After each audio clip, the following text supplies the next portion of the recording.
So we have started with the premises in last session, and in last lecture we have covered it the plant layout, right?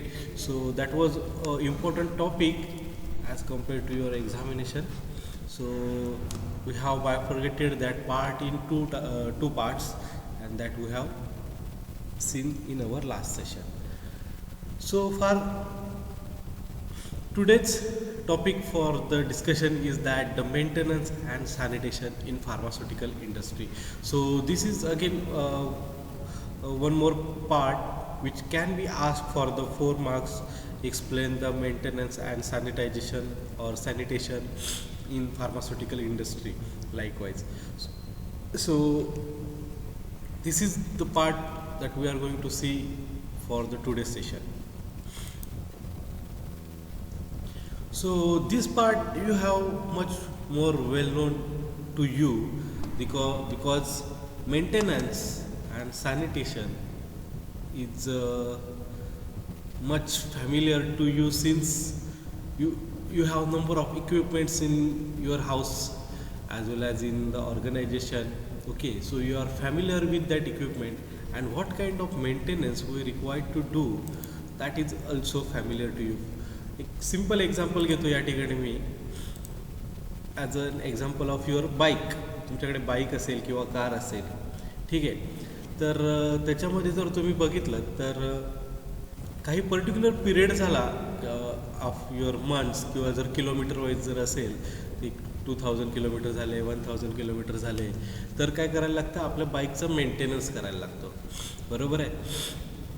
Simple language Marathi लँग्वेजमध्ये जर मी तुम्हाला सांगायचं झालं, जर तुम्ही तुमच्या बाईकचा कारचा जर मेंटेनन्स तुम्ही केला नाहीत तर थोड्या दिवसांनी ते मेंटेनन्स काढतो तुमचा. बरोबर आहे. म्हणजे काय मला म्हणायचं आहे, जर तुम्ही बाईक मेंटेन ठेवली नाहीत तुमची प्रॉपर, तर काय करतं ते मेंटेनन्स ते काढतं, म्हणजे काहीतरी खड्डा काढतं तुमचा according to your financial or according to your that particular damage to that your bike. अशी कंडिशन बऱ्याचशा वेळा आपण ह्या कंडिशनमधून गेलेलो आहे. सिमिलर कंडिशनमध्ये आपण मेंटेनन्स म्हणजे काय एक्झॅक्टली, फार्मास्युटिकल इंडस्ट्रीमध्ये मेंटेनन्स कुठल्या टाईपचे असतात, त्याच्यानंतर ते मेंटेनन्स कसे करायचे असतात, त्यांचं डॉक्युमेंटेड एव्हिडन्स कसा ठेवायचा आणि ते आपल्या क्वालिटी अश्युरन्समध्ये कसे काही इम्पॉर्टंट आहेत, हा आपण कन्सेप्ट आज आपण इथे डिस्कस करणार आहोत. Along with we will discuss some part of sanitation because this part we have covered it in my offline lecture. जेव्हा आपण घेतले होते तेव्हा सॅनिटेशनबद्दल आपण बरं डिस्कस केलं आहे. That again I will discuss in short, but the main part for the today's session is that maintenance. So as you see on your screen, there are 4 types of maintenance over here I have displayed. First one, that is a corrective or breakdown maintenance. Second one, that is a schedule maintenance. Third one, preventive maintenance. And fourth one, this is a recent advancement, that is a predictive maintenance. Initially हे 3च maintenance होते. Okay, so this is a recent advancement, that is predictive maintenance. हे आता recent मध्ये आपण करत असतो. ठीक आहे. So we are going to see all this 4 parts in much detail. So these are the types of maintenance that I have discuss. That is first one, that is a corrective maintenance. सो हे जे red मार्कमध्ये केलं आहे तो मी part आता इथे discuss करणार आहे. So first one, that is a corrective or breakdown maintenance. So what is exactly mean by the corrective or breakdown maintenance? So it repairs that made after the equipment is out of order and it cannot perform its normal function for any longer. For example, electric motor will not start. So corrective or breakdown maintenance म्हणजे काय, जेव्हा एखादं equipment आहे तुमचं हे particularly working करायचं stop होत आहे, त्याच्यानंतर जो आपण मेंटेनन्स करतो आहे त्याला आपण काय म्हणतो आहे, ब्रेकडाऊन मेंटेनन्स म्हणतो आहे किंवा करेक्टिव्ह मेंटेनन्स म्हणतो आहे. For example, blister packing machine जर तुमचा असेल तर ब्लिस्टर पॅकिंग मशीनचा जर तुमचा जी हॉट प्लेट आहे जिथे आपण काय करतो आहे, 2 ॲल्युमिनियम फॉईल वेगवेगळ्या असतात. बरोबर आहे. त्या 2 ॲल्युमिनियम फॉईल एका रोलरवरती फिरत असतात. त्याच्यानंतर इथून वरती हॉट सिलिंग होतं आहे. ओके, सो इथे जो हा रोलर आहे हॉट सिलिंगचा, हा वर्किंग करायचा बंद झाला म्हटल्यावरती काय, ह्या 2 फाईल आहेत त्या स्टिक होणार नाहीत एकत्र. बरोबर आहे. So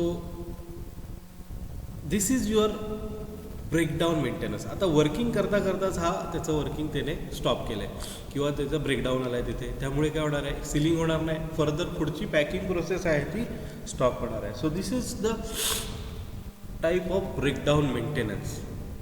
So use in small factories which get a temporary demand and excess of normal operating capacities. So majorly या स्मॉल फॅक्टरीजमध्ये ह्या टाईपचे ब्रेकडाऊन्स बघायला भेटतात and these are the breakdown maintenance. आता मेंटेनन्स करायचं आहे म्हटल्यावरती रिपेअर करायचं आहे. आता अशा कंडिशनमध्ये जिथे ॲक्च्युअल तुमचं मशीन इक्विपमेंट जे आहे हे वर्किंग करायचं स्टॉप झालं आहे, म्हणजेच काय तुमच्या वर्किंगमध्ये ब्रेकडाऊन झाला आहे आणि त्या ब्रेकडाऊनमध्ये आपल्याला त्याचं रिपेअरिंग करायचं आहे म्हणजे मेंटेनन्स करायचं आहे, म्हणून त्याला ब्रेकडाऊन मेंटेनन्स म्हणतात. It is as simple as. So अशा कंडिशनमध्ये काय होतं, सो ब्रेकडाऊन आता कुठे झाला आहे, त्या पर्टिक्युलर डिपार्टमेंटमध्ये. आता जसं for example me packing department तुम्हाला सांगितलं, तसंच प्रोडक्शन डिपार्टमेंटमध्ये सुद्धा होऊ शकतं. तुमची टॅबलेट पंचिंग मशीन इक्विपमेंट असेल तर ते इक्विपमेंटमध्ये ब्रेकडाऊन येऊ शकतं.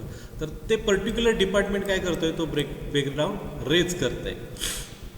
Okay, so after that raising that production department that is a breakdown, it goes towards that maintenance department. आता मेंटेनन्स डिपार्टमेंट काय करणार आहे की ते त्यांचं रिक्विजिशन एक्सेप्ट करणार आहे प्रोडक्शन डिपार्टमेंटचं. कुठलं मशीन इक्विपमेंट जे त्यांचं आहे ते ब्रेकडाऊन झालं आहे ते व्हेरीफाय करणार आहे आणि necessary action for repairing of that particular equipment is taken and further maintenance until next breakdown.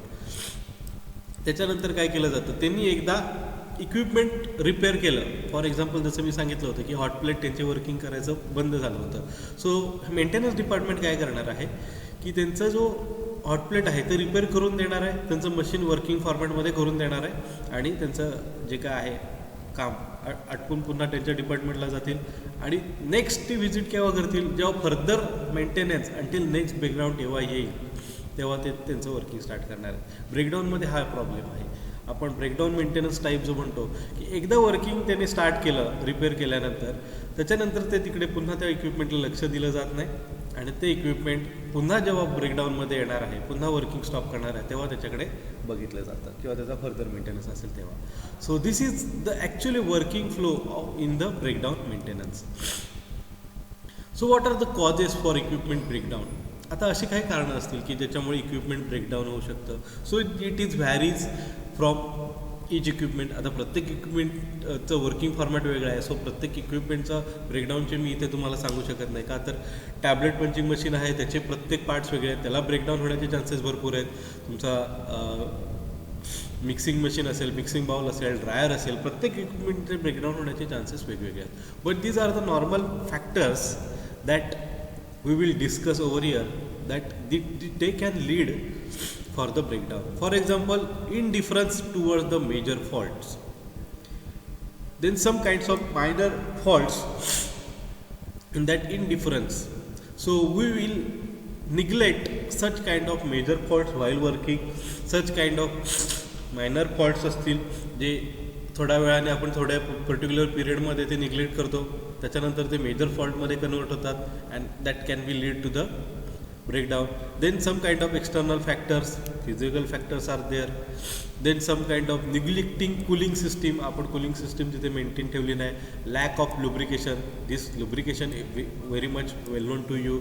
So if you does not lubricate your change parts and this can lead to the failure to the replacement what parts. So हे सगळे जे factors आता इथे मी discuss केले त्या particular इक्विपमेंटचे हे हळूहळू minor फॉल्टकडून major फॉल्टपर्यंत जातात आणि जोपर्यंत फेल्युअरचा त्यांचा अलार्म वाजत नाही किंवा रिप्लेसमेंटची वॉर्निंग ते मशीन इक्विपमेंट प्रोव्हाइड करत नाही, तोपर्यंत आपण ते मशीन रन करत राहतो आणि at the end it stops working and after that breakdown to be take for the maintenance. So this is the reasons because for the breakdown type of maintenance. आता जर तुम्ही बघितलं तर ब्रेकडाऊन मेंटेनन्स जो आहे त्याच्यामध्ये काही थोडेसे फायदे पण आहेत. आता मेजर त्याचे लॉसेस तर आहेत, डिसॲडव्हान्टेजेस तर आहेत, पण ह्याच्यामध्ये 2-3 ॲडव्हान्टेजेस पण आहेत जे ब्रेकडाऊन मेंटेनन्समध्ये आपण करू शकतो. For example lower initial cost. सुरुवातीच्या पिरियडमध्ये भरपूर मेंटेनन्स करायला लागतात. आता तुम्ही जर बघितलं तर तुमची बाईक असते, त्याला कंपनी एक इनिशियली फ्री मेंटेनन्स देतं, नंतर 3-4 मेंटेनन्स देतं, ते पेड व्हर्जनमध्ये असतं. तर तुम्ही काय करता, पहिलं फ्रीवालं घेता, त्याच्यानंतर मधली जी पेडची जी आहे ती तुम्ही मेंटेनन्स करतच नाही, बरोबर आहे. सो डायरेक्ट कुठलं तरी ब्रेकडाऊनमध्ये येतं तेव्हा तुम्ही ते मेंटेनन्सकडे जाता. सो सुरुवातीचे जे इनिशियल कॉस्टिंग जे आहे ते तुम्ही वाचवण्यासाठी काय करता, पहिलं मेंटेनन्स करत नाही. त्याच्यामुळे तुमची इनिशियलची जी कॉस्ट आहे ती पहिली गोष्ट म्हणजे ब्रेकडाऊनमध्ये वाचून जाते. Then next, requires fewer stop. का तर आपल्याला पिरियडिकली मेंटेनन्स करायचं नाही आहे ब्रेकडाऊन मेंटेनन्समध्ये, बरोबर आहे. आपल्याला मेंटेनन्स कधी करायचं आहे, जेव्हा ते मशीन बंद पडेल त्यावेळीसच ते मशीन तुम्हाला मेंटेनन्समध्ये आणायचं आहे किंवा रिपेअरिंगसाठी आणायचं आहे. आता सपोज तुम्ही त्या कंडिशनमध्ये तुमच्याकडे मेंटेनन्स डिपार्टमेंटचा स्टाफच नसेल, there is a no issue, because if you hire some other maintenance department staff, तुम्ही एक्सटर्नल कोणतरी मेंटेनन्स करणारा माणूस बोलवला, 2-3 तास तो आला, तुमचं मशीन चालू करून गेला, त्याला 2-3 तासाचे पेमेंट द्यायचं आहे, त्याच्यानंतर तुमचं मशीन वर्किंगमध्ये पण येते. सो तुम्हाला महिनाभर त्या एम्प्लॉईजला पेमेंट द्यायची गरज पडत नाही. सो हा पेमेंटचा तुम्ही वाचवू शकता. And no planning needed, there is a no maintenance planning needed for this. आता मला मशीन बंद कधी पडणार आहे, त्याचं ऑइलिंग कधी करायचं, ह्याचं प्लॅनिंग करायची गरजच नाही. लुब्रिकेशन कधी करायचं, ह्याची प्लॅनिंगची गरजच नाही. का, मशीन जोपर्यंत चालते तोपर्यंत आपल्याला चालवायचं आहे, इक्विपमेंट चालवून घ्यायचं आहे, प्रोडक्ट काढून घ्यायचे आहेत, बंद पडेल तेव्हा बाहेरून माणूस बोलून आपण रिपेअर करू. So these are the some benefits which can reduce your cost, right. सो हे थोडेसे ॲडव्हान्टेजेस आपण म्हणू शकतो की ब्रेकडाऊन मेंटेनन्समध्ये आपण ह्याचा बेनिफिट घेऊ शकतो. आणि बऱ्याचशा स्मॉल इंडस्ट्रीज ज्या आहेत ते ह्या कारणामुळेच ब्रेकडाऊन मेंटेनन्सचा टाईप एक्सेप्ट करतात. Okay, this is not saying that breakdown maintenance create much disadvantage, ते आपण इथे बघणारच आहोत. पण ज्या स्मॉल इंडस्ट्रीज आहेत जे टोटली मेंटेनन्सवरती जास्त एक्सपेन्स करायला बघत नाहीत, ते हे बेनिफिट्स कन्सिडर करतात ब्रेकडाऊन मेंटेनन्सचे आणि ब्रेकडाऊन मेंटेनन्स इम्प्लिमेंट करतात त्यांच्या इंडस्ट्रीमध्ये. So these are the some advantages for the breakdown maintenance. Now we will discuss the disadvantages of breakdown maintenance. So there are huge number of disadvantages of breakdown maintenance. For example, reduction of output. तुमचं equipment बंद पडलं आहे, packing machine बंद पडलं आहे, definitely काय होणार आहे, ते आउटपुटच बंद करणार आहे. जोपर्यंत तो पुन्हा रिपेअर होत नाही, मग त्याला 1 तास लागेल, 2 तास लागेल, 1 डे लागेल, 1 वीक लागेल. सो जितके दिवस ते रिपेअर होत नाही तितके दिवस ते काय आहे, तुमचं मशीन बंद राहणार आहे, आउटपुट तुमचा बंद राहणार आहे, बरोबर आहे. आता तुम्हाला माहिती असतं, जेव्हा तुमची गाडी बंद पडते तेव्हाच सगळे प्रॉब्लेम क्रिएट होतात. मेकॅनिक जवळ नसतो, मग तुम्हाला गाडी ढकलत घेऊन जायला लागते, तिथे गेल्यावरती तो जागेवरती नसतो मेंटेनन्स करणारा, त्याच्यानंतर त्याची वाट बघायला लागते. तो आल्यानंतर सांगतो हा पार्ट बिघडला आहे, बरोबर आहे, 2 दिवस लागतील पार्ट यायला. पार्ट आल्यानंतर तो सुट्टीवर जातो, त्याच्यानंतर तो बसवायला पार्ट 3 दिवस घेतो. सो अशामध्ये पूर्ण वीक जातो, बरोबर. सो असं नाही होत की ब्रेकडाऊन झाला आहे लगेचच रिपेअर केला आहे, अर्ध्या तासात तुम्हाला गाडी भेटली, असं खूप लकीली अशा गोष्टी घडतात. पण मेजरली अशा गोष्टी हॅपन होतात प्रॅक्टिकल लाईफमध्ये. सो हा जो आउटपुट आहे तो काय होतो, रिड्यूस होऊन जातो. सो सिमिलर मॅनरमध्ये जर तुमचं इक्विपमेंट लॉंगर पिरियड ऑफ टाईमसाठी जर बंद पडलं असेल, that will reduce your output. Then it deteriorate the plant faster. So this is one more disadvantage. Increase the chances of accident. So ह्याच्यामध्ये काय होतं, तुम्ही लॉंगर पिरियड ऑफ टाईमसाठी जर त्याचा मेंटेनन्स केला नाही तर काय होणार आहे, ॲक्सिडेंट होण्याचे चान्सेस आहेत, बरोबर आहे. फॉर एक्झाम्पल, जसं मी पॅकिंग मशीनचं एक्झाम्पल दिलं होतं की हॉट प्लेट आहे, ओके. सो त्याचा मेंटेनन्सच झाला नाही. सो ते टेम्परेचर जे आहे पर्टिक्युलर ते मेंटेन करते का, आपल्याला जर समजा 120 डिग्री सेल्सिअसला त्याला हीट करायचं असेल, ओके, आणि जर ते ब्रेकडाऊनच्या स्टेजपर्यंत पोचले आणि आपण त्याला मेंटेनन्सच केला नाही, सो अचानक ते हायर टेम्परेचरवरला जाईल, कुठेतरी बस्ट होईल, हॉट प्लेट कम्प्लिटली अनफंक्शनल होऊन जाईल. सो असे ॲक्सिडेंट होण्याचे चान्सेस तिथे भरपूर आहेत. देन मोर स्पॉइल्ड मटेरियल. त्याच्यामुळे काय होणार आहे की तुमचं मटेरियल आहे ते स्पॉईल होणार आहे. फॉर एक्झाम्पल, तुम्ही मशीन हॉट प्लेटवरती त्या पॅकिंग मशीन रन करताय, त्याचं टेम्परेचर अनकंट्रोल होतं आहे सारखं. त्याच्यामुळे काय होतं की ती जी ॲल्युमिनियम फॉईल आहे जे स्ट्रीप होणार आहे, तर तुम्हाला माहिती आहे ही तुमची ॲल्युमिनियम फॉईल आहे आणि त्याच्यामध्ये तुमचं काय आहे ते टॅबलेट ठेवलेले आहेत, ओके. सो ही तुमची 10 टॅबलेटची स्ट्रीप असेल, इथे तुमच्या टॅबलेट्स असतील. ओके, सो जेव्हा हे सिलिंग होत असतं त्यावेळेस काय होतं, तुमचं जर टेम्परेचर जर प्रॉपर मेंटेन झालं नाही तर काय होणार आहे, ती हीट तुमच्या टॅबलेटला पण लागणार आहे, बरोबर आहे. सो तुमचे टॅबलेट आहेत हे काय होणार आहेत, डॅमेज होणार आहेत. का तर तुम्हाला माहिती आहे त्यांची स्टॅबिलिटी आपल्याला मेंटेन ठेवायचं आहे, त्यांना कुठलाही एक्सटर्नल टेम्परेचर प्रोव्हाइड करायचं नाही आहे एक्सेस, बरोबर आहे. जे त्यांचं नॉर्मल स्टोरेज टेम्परेचर आहे ते मेंटेन ठेवायचं आहे. सो अशा प्रकारे जर तुमचं मशीन जर प्रॉब्लेम करत असेल, हीट अननेसेसरी प्रोव्हाइड करत असेल, तर ते तुमचे टॅबलेटसुद्धा डॅमेज करणार आहे, right. So this will spoil your material, then direct loss of profit. आता इथे काय झालं आहे, ह्या एक्झाम्पलमध्ये यील्ड कमी होणार आहे, बरोबर आहे. इथे यील्ड कमी झाले म्हटल्यावरती तुमचा लॉस तर डेफिनेटली आहे, प्रॉफिटमधला लॉस होणार आहे. Then breakdown at inopportune time. So हे ब्रेकडाऊन अशा टायमिंगलाच होतात की तो ॲक्च्युली प्रॉपर टायमिंग नाही. म्हणजे तुम्हाला काय असतं, फॉर एक्झाम्पल तुम्हाला 1,00,000 टॅबलेटचं डिस्पॅच द्यायचं आहे उद्याच्या उद्या, ओके, आणि ब्रेकडाऊन तुमचं बऱ्याचशा वेळी अशा टायमिंगला होतं की उद्या डिस्पॅच द्यायचं आहे आणि आपलं ते 10,000 टॅबलेट पॅक झाल्यात फक्त आणि ब्रेकडाऊन झाला आहे. आता तो थर्ड पार्टी ज्याच्यासाठी आपण मॅन्युफॅक्चरिंग करणार आहे, ज्याला आपण प्रोडक्ट 1,00,000 टॅबलेट देणार आहे, तो पण तुमच्या नावाने बोंब मारणार की प्रोडक्ट का नाही आला आहे, मॅन्युफॅक्चरिंग का नाही झालं आहे. आणि तुमच्या ह्या एका छोट्याशा स्मॉल मिस्टेकमुळे, मेंटेनन्समुळे, इक्विपमेंट प्रॉब्लेममुळे तुमचा फर्दर जो लॉस आहे तो कंप्लीट होणार आहे. So this is the one more disadvantages. Then plant items regulated by the statutory that provisions are not subject to the breakdown maintenance.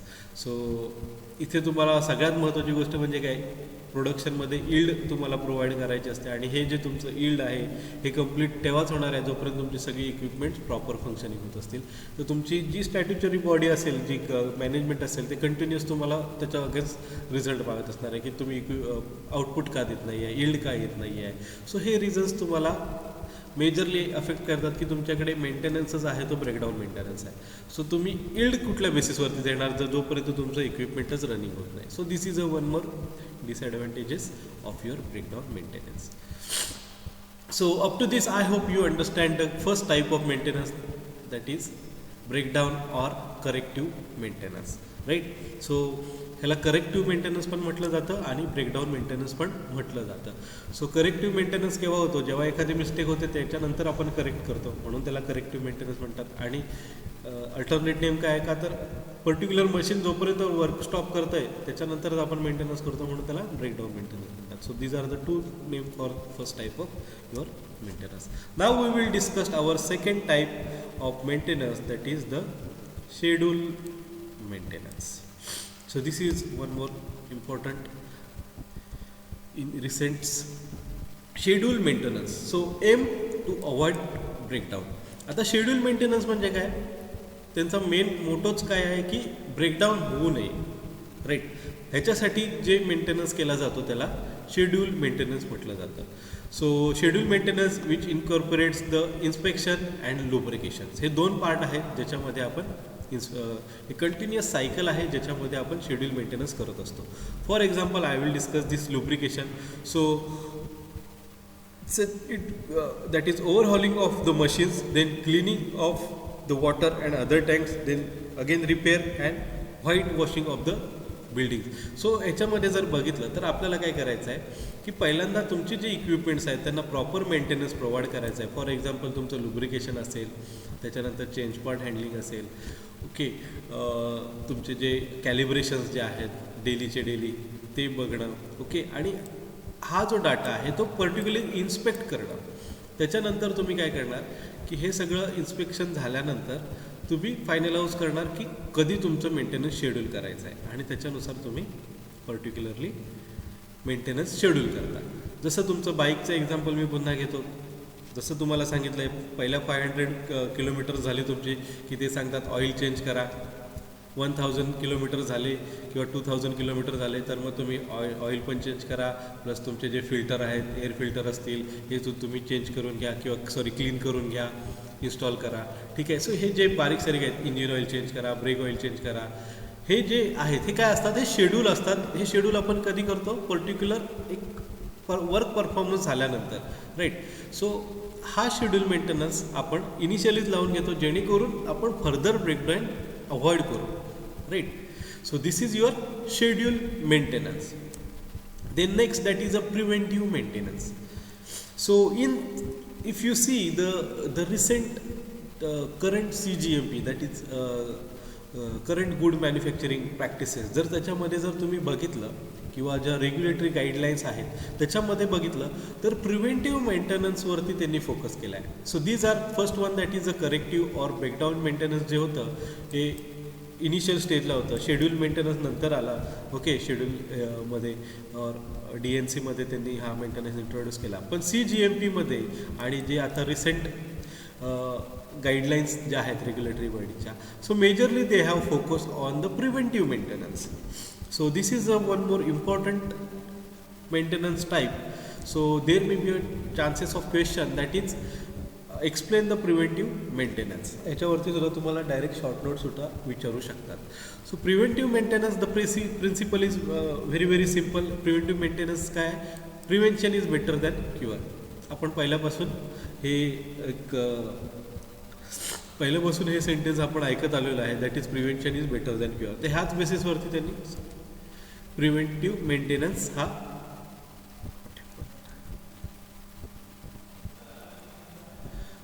हा डिझाईन केलेला आहे. Okay, so the aim at minimizing the problems of breakdown of maintenance. So breakdown मेंटेनन्सचा जो problem आहे तो avoid करण्यासाठी preventive maintenance implement केलेला आहे. So it locates weak spots, then provides regular inspection, then initiate minor repairs, thereby reducing the risk of unanticipated lockdown. So हे 3 major आहेत त्याच्यामध्ये प्रिव्हेंटिव्ह मेंटेनन्स वर्क करत असतं. पहिलं काय आहे की कुठले वीक स्पॉट आहेत आपल्या पर्टिक्युलर इक्विपमेंटमध्ये आणि त्याच्यामध्ये ते वीक स्पॉट हायलाईट करायचं आणि त्याला मेंटेनन्स प्रोव्हाइड जास्त करायचा. देन रेग्युलर इन्स्पेक्शन, तुमचं इक्विपमेंट आहे त्याचा मी एक फ्लो चार्ट करून ठेवणार की त्याला मी इन्स्पेक्ट कुठले पार्ट कुठल्या वीकमध्ये मी इन्स्पेक्ट करणार. ओके, फॉर एक्झाम्पल तुमचं टॅबलेट पंचिंग मशीन असेल तर त्याचे पंच आणि डाय आहेत ह्यांचं दर आठवड्याला मी इन्स्पेक्ट करणार की ते लुब्रिकेशन करून पर्टिक्युलर ठेवलेले आहेत की नाही. त्याच्यानंतर तुमचे जे डाईज आहेत हे व्यवस्थित ठेवलेले आहेत की नाही, त्याच्या एजेस वगैरे ज्या आहेत ह्या प्रॉपर आहेत की नाहीत. ओके, सो तो इंटॅक्ट फॉर्ममध्ये आहे की नाही, त्याचं स्टोरेज कंडिशन कसं आहे, हे सगळं मी प्रॉपर मेंटेन बघणार आहे. कोरोजन झालं आहे की नाही ह्याचं मी इन्स्पेक्शन लावणार. सो त्याचा ज्या दिवशी त्याचं जे पॉईंट इन्स्पेक्शन असेल तिथे मी इन्स्पेक्ट करणार. Then it initiate minor repairs, there for reducing the risk of unanticipated breakdown. So inspection करताना ज्या दिवशी मला असं जाणवेल की एखादा पार्ट किंवा एखादा डॅमेज होण्याचे चान्सेस आहेत, इथे छोटीशी रिस्क आहे. For example me change part ठेवले होते, त्याला मी लुब्रिकेशन करून ठेवलं होतं, पण थोड्या दिवसांनी मला जाणवलं की तो पर्टिक्युलर लोअर पंच अप्पर पंच आणि जी डाय आहे ही काय झाले 1 महिना 2-3 महिने झाले ती यूजमध्ये नाही, कारण त्या टॅबलेट साईजची बॅच आपण मॅन्युफॅक्चरिंगला घेतली नाही.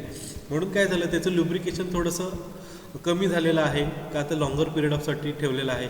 सो मला असं जाणवलं की आता त्याला पुन्हा लुब्रिकेशन करण्याची गरज आहे. सो हे जे छोटे रिस्क फॅक्टर आहेत हे मी इन्स्पेक्ट करून रिपेअर करणार आणि फर्दर तो मेजर रिस्क आहे तो मी अवॉइड करणार. So objective of this preventive maintenance is that minimizing the possibility of unanticipated production interruption. The next, that is make plant equipment and machinery always available to ready for the use and maintain optimum productive efficiency of the equipment. So जसं मी आता example दिलं की एखादा part माझा 1-2 महिने झाले 3 महिने झाले की तो मॅन्युफॅक्चरिंगला यूज होत नाही, म्हणून मी त्याला एक स्टोर रूममध्ये जसं एक ॲन्सिलरी रूम मी तुम्हाला सांगितला होता किंवा चेंज पार्ट रूम तुम्हाला लेआउटमध्ये सांगितला होता, त्या पर्टिक्युलर चेंज पार्ट रूममध्ये मी ठेवून दिला आहे. 6 महिने झाले तो वापरातच काढलेला नाही आहे. ओके, पण मी त्या पार्टला किंवा त्या इक्विपमेंटला मी ह्या पद्धतीत मेंटेन ठेवेन की समजा जर उद्या माझ्याकडे बॅच आली तर ते मशीन इक्विपमेंट मी लगेचच तिथे उभं करू शकतो आणि लगेचच आउटपुट घेऊ शकतो. असं नाही की आता तो चेंज पार्ट मला भेटत नाही आहेत, मग लोअर पंच अप्पर पंच प्रॉपर फिटिंग होत नाही आहे, पंचिंग प्रॉपर होत नाही आहे, एजिंग येतं आहे, ब्रिजिंग येतं आहे टॅबलेटला, का तर डाय प्रॉपर नाही मेंटेन झाले, हे प्रॉब्लेम त्यावेळेस आले नाही पाहिजेत. सो अशा पद्धतीने मी रेडी टू यूज इक्विपमेंट मी करून ठेवणार, असं मी वेल मेंटेन ठेवणार आहे. Okay, so then next that is objective that is maintain operational accuracy. So operating करताना त्याची ॲक्युरसी इक्विपमेंटने परफॉर्मन्स 100% दिला पाहिजे. It reduces the work content of maintenance job, then achieve maximum production at maximum repair cost, so minimum repair cost. So एकदम कमी repairing कॉस्टमध्ये माझं maximum production कसं होईल ह्या पद्धतीत मी प्रिव्हेंटिव्ह मेंटेनन्स मेंटेन करणार. Then ensure safety of the life of the workman. So again जेव्हा प्रिव्हेंटिव्ह मेंटेनन्स मी करतो त्यावेळेस हे जो पर्टिक्युलर पर्सन तिथे वर्किंग करतोय त्याची सेफ्टीसुद्धा मी कन्सिडर करणार आहे, जेणेकरून ॲक्सिडेंटल एरर हा तिथे आला नाही पाहिजे. जो मेजरली मी तुम्हाला मागाशी सांगितलं होतं की ब्रेकडाऊन मेंटेनन्समध्ये ॲक्सिडेंट होण्याचे चान्सेस जास्त आहेत, प्रिव्हेंटिव्ह मेंटेनन्समध्ये आपण तो फॅक्टर रिड्यूस करून टाकतो आहे, right. Then elements for the produce or the procedure for the preventive maintenance. So this is your preventive maintenance, right. So preventive maintenance करताना आता कुठलंही इक्विपमेंट तुम्ही घ्या, तुमचं टॅबलेट पंचिंग मशीन असेल दे, मिक्सिंग बाउल असू दे किंवा ड्रायर असू दे, त्याचं जर प्रिव्हेंटिव्ह मेंटेनन्स जर मला बनवायचं असेल तर मला हे पॅरामीटर, हे प्रोसिजर किंवा हे क्वेश्चन्स डिफाईन करायला लागतील. Who should do preventive maintenance? Preventive maintenance कोण करणार त्या पर्टिक्युलर इक्विपमेंटचं? कुठलंही इक्विपमेंट तुम्ही कन्सिडर करा, त्याचं प्रिव्हेंटिव्ह मेंटेनन्स कोण करणार. त्याच्यानंतर ते प्रिव्हेंटिव्ह मेंटेनन्स स्टार्ट्स कुठून करणार, okay. Then what to inspect in preventive maintenance, की तुम्ही त्या इक्विपमेंटचे कुठले कुठले पार्ट असतील त्याचं इन्स्पेक्शन करणार, त्याची प्रोसेस कुठली कुठली इक्विपमेंटची इन्स्पेक्ट करणार. For example hot ceiling machine आहे तुमचं पॅकिंगमधलं, तर त्याची कुठल्या टेम्परेचरला ते प्रॉपर सिलिंग करून देते आपल्याला, तो टेम्परेचर मेंटेन ठेवतो आहे की नाही ह्याचं इन्स्पेक्शन तुम्ही करणार. व्हॉट टू इन्स्पेक्ट फॉर, त्याचं जे इन्स्पेक्शन करणार आहे त्याचा आउटपुट काय असला पाहिजे हे तुम्ही इथे प्रिव्हेंटिव्ह मेंटेनन्समध्ये फायनलाइज करणार. हाऊ ऑफन द इन्स्पेक्शन, तुम्ही हे इन्स्पेक्शन किती इंटरवलमध्ये ठेवणार आहात, वीकमध्ये एकदा, मंथली दोनदा, yearly, half yearly. Then when to inspect schedule, so त्यांचं टाईम शेड्यूल जे आहे ते तुम्ही कसं ठेवलं आहे. प्रिव्हेंटिव्ह मेंटेनन्स रेकॉर्ड, सो हे जे इन्स्पेक्शन झालेलं आहे त्याचा रेकॉर्ड तुम्ही कसा मेंटेन ठेवायचा आहे, तुमच्याकडे चार्ट कसा असला पाहिजे हे तिथे तुम्ही हे सगळं प्रिव्हेंटिव्ह मेंटेनन्समध्ये मेन्शन पाहिजे. आणि control and evaluation of preventive maintenance, की याच्यानंतर तुम्ही जे प्रिव्हेंटिव्ह मेंटेनन्स त्या पर्टिक्युलर इक्विपमेंटचं जे केलं आहे, आता हे प्रिव्हेंटिव्ह मेंटेनन्स कोणी केलेलं असणार आहे, particular that maintenance department, okay. So त्या मेंटेनन्स डिपार्टमेंटचं कंट्रोल आणि इव्हॅल्युएशन तुम्ही कसं करताय. आता मेजर रोल तुमचा कुठे आहे, हा इथे आहे तुमचा मेजर रोल. तुम्हाला तिथे जाऊन मशीन खोलायचं नाही, तिथे ऑइल बदलायचं नाही आहे, कारण आपण फार्मासिस्ट आहोत, इंजिनियर नाही आहोत, ओके. सो वरचे सगळे जे पार्ट आहेत इन्स्पेक्ट कुणी करायचं, त्याच्यानंतर इन्स्पेक्टमेंटमध्ये आउटपुट फॉर्मॅट माझा काय असला पाहिजे, हे मला इथे माझा क्यूएचा रोल असू शकतो, की मला काय आउटपुट पाहिजे आणि तुम्ही मला काय इन्स्पेक्ट करून द्या, ओके. ह्याच्यामध्ये तुम्ही इन्व्हॉल्व होता ॲज अ क्यूए पर्सन. त्याच्यानंतर जो रेकॉर्ड बनला आहे तो कंट्रोल आणि त्याचं इव्हॅल्युएशन करणं काम आपलं आहे, right. So this is the major role of our department to inspect that particular preventive maintenance. Then who should do preventive maintenance, that is production department असेल ते मेंटेनन्स डिपार्टमेंट सांगेल at a separate division to inspect the supervisors, हे त्यांच्याकडे already provide असेल. So हा प्रत्येक part इथे मी already discuss केला आहे. For example next that is where to start preventive maintenance. So preventive maintenance should not be done for the entire plant at once. आता preventive maintenance कसं असतं, majorly आपण सगळ्या प्लांटचं प्रिव्हेंटिव्ह मेंटेनन्स करतो का नाही, एक पर्टिक्युलर इक्विपमेंट चूज करतो, ओके. तो इक्विपमेंट रिकवर झाल्यानंतर फर्दर दुसऱ्या इक्विपमेंटचं प्रिव्हेंटिव्ह मेंटेनन्स करतो. फॉर एक्झाम्पल पहिलं मिक्सिंगचं असेल त्याचं मी मंडेला ठेवेन मॉर्निंग सेशनला, त्याच्यानंतर आफ्टरनून सेक्शनला, त्याच्यानंतर दुसरा ग्रॅन्युलेटरचं इन्स्पेक्शन करेन, ओके. सो लाईकवाईज मी असं माझं प्रिव्हेंटिव्ह मेंटेनन्सचा स्टार्टअप असं सिलेक्ट करेन. किंवा एकच इक्विपमेंट असेल टॅबलेट पंचिंग मशीन, त्याच्यामध्ये मी 1-2% टॅबलेट पंचिंग मशीनला डेडिकेटेड देईन. त्याचं तर ते सुरुवातीला चेंज पार्ट जे आहेत त्यांचं इन्स्पेक्शन करतील, त्यांचं प्रिव्हेंटिव्ह मेंटेनन्स करतील, ऑइलिंग करतील, नंतर लोअर पंच अप्पर पंचचं ऑइलिंग करतील, नंतर तुमचं जे पंप आहे त्याचं दुसऱ्या दिवशी करतील. सो अशा पद्धतीत मी पर्टिक्युलर प्रिव्हेंटिव्ह मेंटेनन्स प्रोव्हाइड करेन. Then what to inspect in preventive maintenance, आता ह्याच्यामध्ये की इलेमेंट्स आपल्याला प्रोव्हाइड केलेत. First one that is material handling equipment आहे, सेफ्टी इक्विपमेंट आहेत, प्रोसेस इक्विपमेंट आहेत, special purpose unique equipment machines आहेत, then water, air and fuel lines. So हे सुद्धा आपण प्रिव्हेंटिव्ह मेंटेनन्समध्ये करत असतो. आता water, air and fuel lines हा काय कन्सेप्ट आहे, हा प्रिव्हेंटिव्ह मेंटेनन्समध्ये कसा येतो, हा तुम्हाला मी नेक्स्ट एन्व्हायरमेंटल कंट्रोलमध्ये तुम्हाला मी हे डिस्कस करून देईन. Then what to inspect for after listing of equipment required for preventive maintenance? The next step to decide what physical parts of the each piece of equipment need to attention. So जेव्हा तुमची equipment final होतात त्याच्यानंतर त्याचे कुठले कुठले part किंवा त्या पार्टचा पर्टिक्युलर पीस तुम्हाला प्रिव्हेंटिव्ह मेंटेनन्समध्ये हे करायचं आहे तो आपण इथे फायनलाइज करतो. Then after making the list of machine their parts needing to preventive maintenance, a checklist to ensure what to inspection point has been missed in made. So त्याच्यानंतर तुम्ही चेकलिस्ट पण बनवता की तुम्ही कुठले कुठले पार्टचं मेंटेनन्स केलेला आहे तो किंवा करायचा आहे तो हा तुम्ही इथे इन्स्पेक्ट करून घेता. Then how often the that particular inspection. So it is past experience और cost and saving. So it depend on this तुम्ही तुमचं इन्स्पेक्शन किती लावायचं आहे और कधी लावायचं आहे त्याची फ्रिक्वेन्सी काय असणार आहे हे तुम्ही ठरवता. एक तुमचा पास्ट एक्सपिरियन्स तुम्हाला माहिती असतं की गेल्या वर्षी माझं हे मशीन आठवड्यातनं रोज बंद पडायचं म्हणजे काय मला दर आठवड्याला त्याला इन्स्पेक्शनला ठेवायला लागणार आहे, दर आठवड्याला त्याचा मेंटेनन्स करायला लागणार आहे जेणेकरून ते बंद होणार नाही. सो हा एक्सपिरियन्स तुम्हाला मॅटर्स करतो. सो फॉर एक्झाम्पल तुमचं एखादं इक्विपमेंट असेल खूप चांगलं वर्किंग करतं आहे, वर्षातून ते एकदाच फक्त त्यांनी मायनर फॉल्ट दाखवला होता, सो त्याचं दर आठवड्याला इन्स्पेक्शन करायची गरज नाही. तुम्ही महिन्याला तुम्ही ते प्रिव्हेंटिव्ह मेंटेनन्समध्ये घ्या, त्याचे जे रिस्क फॅक्टर आहेत ते चेक करा. It will gives very good output. So हा जो एक्सपिरियन्स आहे आपला प्रिव्हियस एक्सपिरियन्स त्याच्यावरती तुम्ही किती फ्रिक्वेन्सी लावायची हे आपण डिझाईन करतो. सो त्याच्यामध्ये काय होतं की ओव्हर इन्स्पेक्शन किंवा अंडर इन्स्पेक्शन हे फॅक्टर्स होतात. जसं मी आता तुम्हाला एक्झाम्पल दिलं की मशीनला जर गरज नसताना आपण सुद्धा त्याचं प्रिव्हेंटिव्ह मेंटेनन्स करत गेलो तर त्याची कॉस्ट वाढत जाते मेंटेनन्सची, बरोबर आहे. And it gives more financial burden to that particular plant. आणि अंडर इन्स्पेक्शन जर असेल, जर आपल्याला जर ते मशीन दर आठवड्याला लुब्रिकेट करायची गरज आहे किंवा ते मेंटेन करायचे आहे, त्याचे चेंज पार्ट आहेत ते टाईट करायची गरज असेल, तर ह्या ज्या मेंटेनन्सच्या गोष्टी आहेत तर जर ते आठवड्याची फ्रिक्वेन्सी आपण 6 महिन्याने केली तर ते काय होणार आहे, ब्रेकडाऊनमध्ये जाणार आहे. आणि ब्रेकडाऊनचे डिसएडव्हान्टेजेस ऑलरेडी आपण डिस्कस केले आहेत.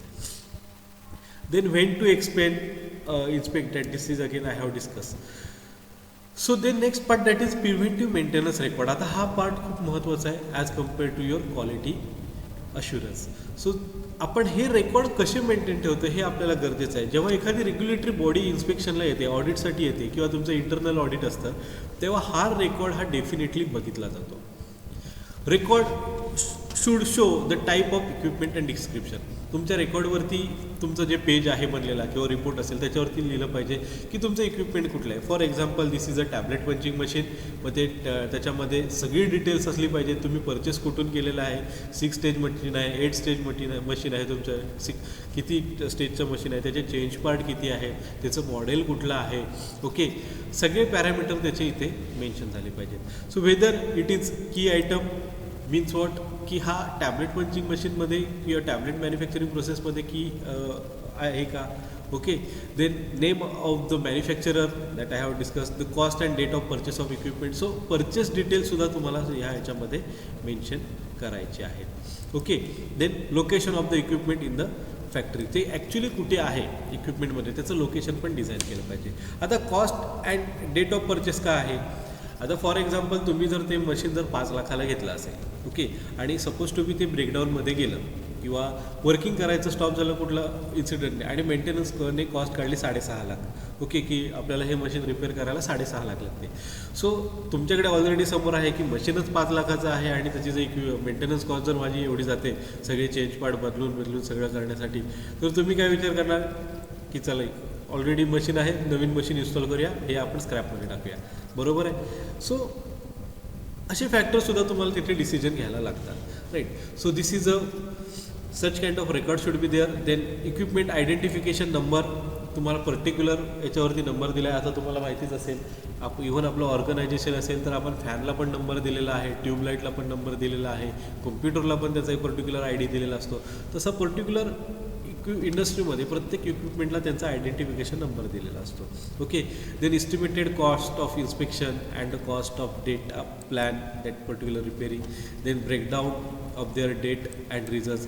सो तुमच्याकडे तिथे एक चार्ट असतो, त्याच्यामध्ये त्या मशीनचा रेकॉर्ड असतो की प्रिव्हियसली ते किती वेळा ब्रेकडाऊनमध्ये गेलं आहे, ब्रेकडाऊनचं पर्टिक्युलर रिझन काय होतं, कुठल्या दिवशी ब्रेकडाऊन झालं, रिपेअर झालं आहे, नंतर पुन्हा कधी चालू झालं आहे, हा सगळी हिस्ट्री तिथे मेन्शन केलेली असते. Then cost of breakdown and other associated implications ह्यासुद्धा तुम्हाला तिथे मेन्शन केलेल्या असतात. Okay. Then next control and evaluation of the preventive maintenance. To maintain the control of the preventive maintenance program, the following measures should be taken. In that, first is that periodic review of preventive maintenance program with the operating department. So as a QA person, जेव्हा आपण इंडस्ट्रीमध्ये जातो तेव्हा पहिली गोष्ट म्हणजे तुम्ही पहिलं त्या IPQAचं जर तुम्ही पर्सन असाल तेव्हा तुम्ही त्या पर्टिक्युलर एरियामध्ये जाता. फॉर एक्झाम्पल प्रोडक्शन असेल जिथे टॅबलेट पंचिंग मशीन चालू आहे, तर ते मशीन आहे, इक्विपमेंट आहे, 6 स्टेज मशीन असेल, 18 स्टेज मशीन असेल, ते तुम्हाला माहिती आहे. तुम्ही गेल्यानंतर काय करणार आहे, तुम्हाला लाईन क्लिअरन्स द्यायचा आहे. मी सांगितलं लाईन क्लिअरन्स म्हणजे काय. तर तुम्ही लाईन क्लिअरन्स देताना तुम्ही पहिलं काय जाणार आहात, ते इक्विपमेंटच्या इथे जाणार आहात, टॅबलेट पंचिंग मशीनच्या इथे. तिथे ऑलरेडी एक डिस्प्ले केलेला चार्ट आहे. कोणाकडचा चार्ट आहे तो मेंटेनन्सने तिथे एक चार्ट दिलेला आहे. त्या चार्टवरती लिहिलेलं आहे की प्रिव्हेंटिव्ह मेंटेनन्स रेकॉर्ड. ओके. आता जर त्यांनी जर मेन्शन केलं आहे की त्याचा प्रिव्हेंटिव्ह मेंटेनन्स लास्ट मंथचा फेब्रुवारीमध्ये झाला होता. Okay. Sorry, for example December 2021मध्ये झाला होता, फॉर एक्झाम्पल 10 तारखेला. आणि नेक्स्ट शेड्यूल मी काय केलं आहे, 10 तारखेला जानेवारीच्या 2022मध्ये मी त्याचा नेक्स्ट मेंटेनन्स फायनलाइज केला आहे और शेड्यूल केला आहे. ओके. आता तुम्ही जेव्हा IPQA पर्सन म्हणून तिथे जाता, आज तारीख आहे 19. ओके. सो तुम्ही काय फाइंड आउट करता की 10 तारखेला त्यांनी शेड्यूल केला होता आणि आज 19 तारीख आली, 9 दिवस झालेत, तरीसुद्धा ह्या मशीनचा प्रिव्हेंटिव्ह मेंटेनन्स केला नाही. म्हणजे डेफिनेटली हे मशीन 100% वर्किंग करेन याची मला गॅरंटी नाही as a quality person. Okay. So what I will raise that particular production department, this machine is under the preventive maintenance. You do the first preventive maintenance of this program and then run your next batch. मी तिथे काय करणार, त्यांना line clearance देणार नाही आहे. Okay. So I will restrict their process. त्याच्यानंतर production department काय करेल, प्रिव्हेंटिव्ह मेंटेनन्ससाठी रेज करेल, मेंटेनन्स डिपार्टमेंट त्यांचं वर्किंग करेल प्रिव्हेंटिव्ह मेंटेनन्स जो काय आहे तो, जेणेकरून आपल्या इक्विपमेंटमध्ये किंवा त्या प्रोसेसमध्ये कुठेही ब्रेकडाऊन येणार नाही आणि फर्दर लॉस अवॉइड करू आपण. Okay. So this is your role. Then next, review of monthly reports of PM inspections, then analytical approach for the evaluation of PM. So त्याचा ॲनालिटिकल अप्रोच आहे. फॉर एक्झाम्पल त्याचे कॅलिब्रेशन्स असतील, okay, qualifications असतील, ह्याचा जो analytical approach आहे हा सुद्धा तुम्हाला व्हेरीफाय करायचा लागतो. सो हा जो कॅलिब्रेशन व्हॅलिडेशनमध्ये तुम्हाला हा पार्ट कव्हर होऊन जाईल. तुम्हाला ॲनालिटिकल अप्रोच काय आहे, but that you have to evaluate. So analytical approach इथे त्यांनी एक एक्झाम्पल दिलं आहे. For example inspection that is incomplete divided by inspection that schedule multiply by 100 it gives 10% maximum. Then hours of work divided by total hours of work multiply by 100 that is a percentage performance. ह्याच्यावरून तुम्ही percentage परफॉर्मन्ससुद्धा calculate करू शकता आणि त्याच्यावरून तुम्ही ठरवू शकता और ॲनालाइज करू शकता तुमचं particular equipment. So it is good to update your record and adequate clerical help and proper filing of your equipment. So जेव्हा तुम्ही कंट्रोल अँड इव्हॅल्युएशन करता तेव्हा हे सगळे रेकॉर्ड तुमचे ऑटोमॅटिक बनत जातात. बरोबर आहे. तुमच्याकडे हा एक त्याची पर्टिक्युलर फाईलच रेडी होऊन जाते त्या पर्टिक्युलर इक्विपमेंटची. तुम्ही कधी प्रिव्हेंटिव्ह मेंटेनन्स केला आहे, कधी ब्रेकडाऊन झालं आहे, तुमचं कॉस्ट किती त्याच्यासाठी गेले, हा सगळा एक रेडी फाईल होऊन जाते त्या पर्टिक्युलर एका इक्विपमेंटची. आणि ती व्हेरीफाय कोणी केलेली असते, क्वालिटी पर्सनने इव्हॅल्युएट केलेली असते. सगळा ॲनालाइज तुमच्याकडे डाटा झालेला असतो. सो तुमच्या त्या पर्टिक्युलर इक्विपमेंटवरती एवढा होल्ड झालेला असतो. सो तुम्ही तेवढ्या कॉन्फिडेंटली सांगू शकता की हे पर्टिक्युलर इक्विपमेंट इफिशियंटली वर्क केव्हा करेल, ह्याला मेंटेनन्स करण्याची गरज केव्हा आहे आणि मला फायनल आउटपुट कधी भेटेल. सो अल्टिमेटली जे प्रोडक्ट जे आहेत माझे ते क्वालिटी प्रोडक्ट बनतील की नाही बनतील ह्याच्यावरती सुद्धा तुम्ही प्रॉपर होल्ड करू शकता ह्या प्रिव्हेंटिव्ह मेंटेनन्सनी. So this is the most important concept in your pharma industry, that is preventive maintenance. So there are some advantages that it reduces the background and connected downline time, then lesser overtime repair and reduce the overtime, to maintain the workforce. It gives the greater safety towards your workers. Then fewer large scale and then repetitive repairs are there. Then low maintenance and repair cost, less standby and or reserve equipment and spare parts. So ह्या सगळ्या गोष्टी ज्या आहेत ह्या ॲडव्हान्टेजेसमध्ये येतात. All these I have discussed already. Then the final type of maintenance, that is predictive maintenance. So this is a recent advancement in the pharma industries that they have moved. Preventive maintenance, it is an ideal one. आता तुम्ही preventive maintenance आणि जे बाकीचे type of maintenance जेव्हा बघितले असाल तेव्हा तुम्हाला लक्षात आलं असेल प्रिव्हेंटिव्ह मेंटेनन्स काय हा आयडियल आहे अकॉर्डिंग टू द CGMP. बरोबर आहे. Still we have moved one step ahead, that we will go for the predict maintenance. So this is a newer technique. So it extend the service life of equipment without failure. So ह्याच्यामध्ये आपण काय करतोय, एक prediction करतोय. कशासाठी prediction करतोय की ते पर्टिक्युलर इक्विपमेंट आहे त्याच्या लाईफ स्पॅन हा इन्क्रीज होईल आणि त्या पूर्ण लाईफ स्पॅनमध्ये ते फेल्युअर होणार नाही. ओके, ह्याच्यासाठी मी त्याला मेंटेनन्स करणार आहे. Okay, so it makes the use of human और other sensitive instruments. So for example the pressure, temperature, audio gauges and amplitude meters. So आपण काय करतो आहे त्याच्यावरती हे जे एक्सटर्नल फॅक्टर्स जे आहेत हे इम्प्लिमेंट करतो आहे. मग तुम्ही प्रेशर गॉज ठेवला असेल, टेम्परेचर मॉनिटर तिथे डिस्प्ले ठेवला असेल, ऑडिओ गेज असेल. सो आता काय आहे, तुम्ही कुठलंही इक्विपमेंट घ्या त्याच्यावरती एक PLC असतो. PLC म्हणजे काय, ज्याच्यामुळे तुम्ही ते पर्टिक्युलर कम्प्युटराइज स्क्रीन असते तिथे ज्याच्यावरती काय होतं आहे आपल्याला रीडिंग्स येत आहेत. बरोबर आहे की ते मशीनवरती आता ॲक्च्युली किंवा त्या ह्याच्यामध्ये एअर प्रेशर किती आहे. मग तिथे नॉर्मल रेंज दिलेली असते 2 kg to 5 kg. सो ती नॉर्मल रेंज दिवसातून फ्लक्च्युएट किती वेळा होते. टेम्परेचर आहे, टेम्परेचर किती मेंटेन आहे. त्याच्यानंतर ऑडिओ गेज आहेत.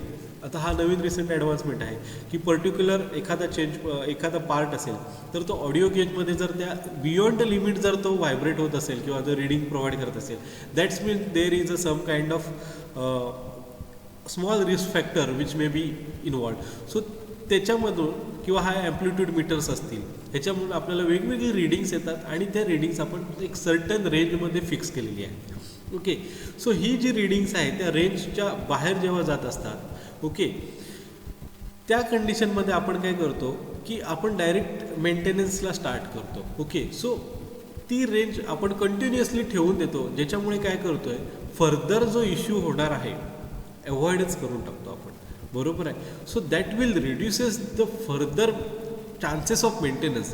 म्हणजे नंतर तो मेंटेनन्समध्ये येऊ नये म्हणून मी ऑलरेडी त्याला हा प्रेडिक्ट मेंटेनन्ससाठी हे एक्सटर्नल फॅक्टर्स इम्प्लिमेंट केले. Okay, so along with this predictive maintenance I will implement preventive maintenance. Preventive maintenance तर माझा त्याच्याबरोबर चालूच आहे, प्लस हे प्रेडिक्ट मेंटेनन्स जर मी त्याच्यामध्ये इन्व्हॉल्व केला तर माझी ही जी कॉस्ट आहे ब्रेकडाऊनची किंवा लॉसेसचे आणि त्या पर्टिक्युलर मशीनचं लाईफ स्पॅन जो आहे हा इन्क्रीज करून टाकतो आपण. So this is a newer technique. So I hope you understand all 4 types of the maintenance. Okay, so I have covered all 4 types which is might not be in your syllabus, in your that particular book.